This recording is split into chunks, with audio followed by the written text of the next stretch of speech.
एक विशाल साम्राज्य के केंद्र में रानी एलारा अपनी बुद्धिमानी और गरिमा के साथ शासन करती थीं। उनके शासनकाल में राज्य समृद्ध था, लेकिन एक प्राचीन भविष्यवाणी का बोझ हमेशा उनके सिर पर मंडराता रहा। उस भविष्यवाणी में कहा गया था कि रानी के सिंहासन पर 30 साल पूरे होते ही उनका राज्य बर्बाद हो जाएगा, जब तक कि वह एक बहुत बड़ा व्यक्तिगत बलिदान न करें। जैसे जैसे वह निर्णायक वर्ष करीब आया, एलारा ने अनगिनत रातें जागते हुए उस अभिशाप को तोड़ने का उपाय खोजा। विद्वान पुरानी किताबों में हल ढूंढते रहे और दूर दराज से भविष्य वक्ताओं को बुलाया गया, लेकिन कोई समाधान नहीं मिला। लोग धीरे धीरे घबराने लगे और यहां तक कि रानी के सबसे करीबी सलाहकारों ने भी आशा खो दी। एक शाम जब एलारा अकेली शाही उद्यान में टहल रही थीं, तब उन्हें एक रहस्यमयी बूढ़ी औरत मिली जो फटे पुराने कपड़ों में लिपटी हुई थी। उस महिला ने कहा कि वह जानती है कि रानी को किस प्रकार का बलिदान करना होगा। उसकी आवाज समय जितनी पुरानी थी, और उसने कहा, अपने राज्य को बचाने के लिए तुम्हें वह त्याग करना होगा जिसे तुम सबसे अधिक प्यार करती हो। एलारा का दिल डूब गया। वह जानती थीं कि इस बलिदान का अर्थ है अपनी बेटी राजकुमारी अमारा से दूर होना।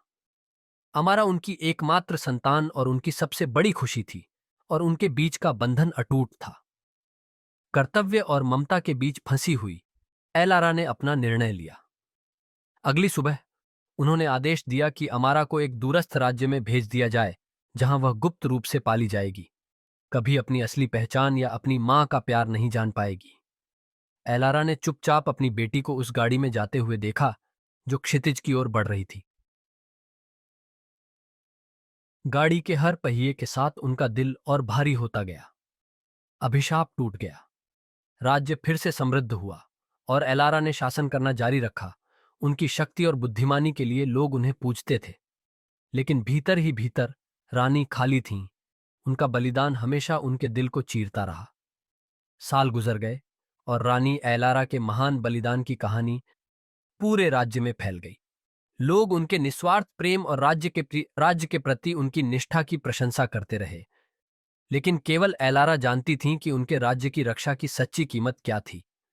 उन्होंने सभी को बचा लिया था, लेकिन बदले में वह अपना सबसे अनमोल खजाना खो चुकी थीं। और इस तरह रानी एलारा ने शांति से शासन किया, लेकिन उनका मन उस प्रेम के त्याग में बंधा रहा जिसे उन्होंने खुद से दूर कर दिया था। दिन बीतते गए और रानी एलारा के निर्णय का बोझ असहनीय हो गया।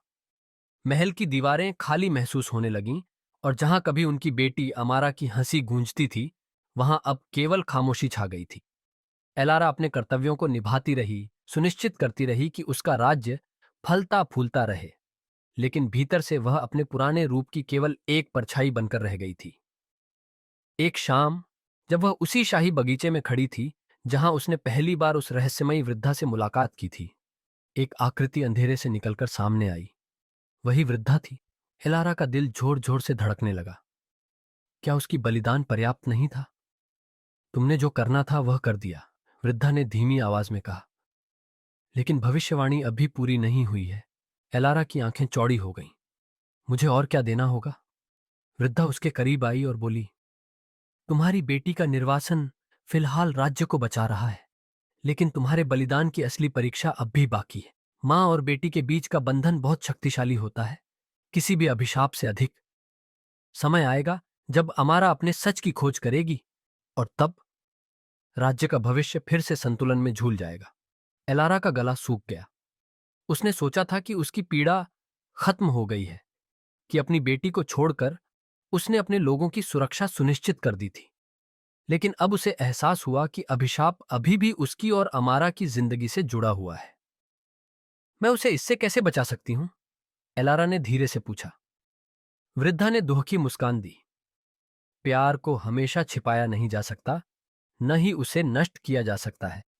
जब समय आएगा, अमारा को यह निर्णय करना होगा कि क्या राज्य उसकी मां के प्यार की कीमत से अधिक महत्वपूर्ण है।